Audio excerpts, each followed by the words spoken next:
Here's how to get fast fingers. I'm playing with my fingers, but these principles apply whether you're playing with a pick or with your fingers. There are 4 speed zones that you can practice in. The first one is slow practice. Number 2, your comfort zone. 3, the edge of your ability. And 4, too fast for you. Generally speaking, 3 of these are good and 1 is useless. First, let's talk about slow practice. Slow practice is what first taught me the tremolo technique. I made an entire video on slow practice, but I'll briefly recap here. What is slow practice?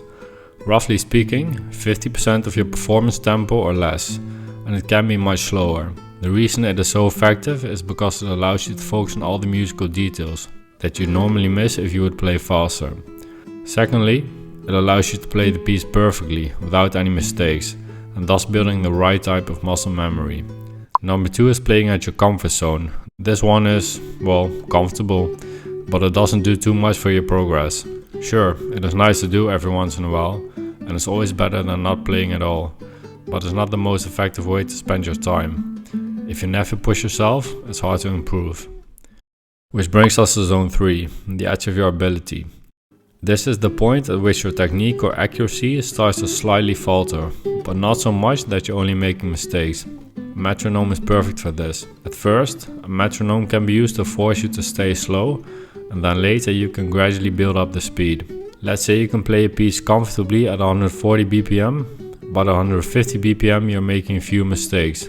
Then stay at 150 until you can play it cleanly, and then push the tempo up slightly. The last zone, zone 4, too fast.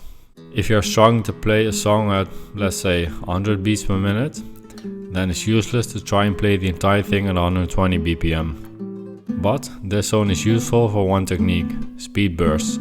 If you are struggling to keep up to speed with a certain measure, this is perfect. Kind of like interval training in sports, you start short and then gradually build up the time. In music, start off by playing 2 notes as fast as you can, then 3, then 4, etc. Slowly building up the time you can keep up the speed. This is a great way to build your speed on a certain measure you're struggling with.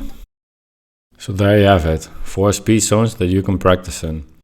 And if you want to watch the full video on slow practice, then click here.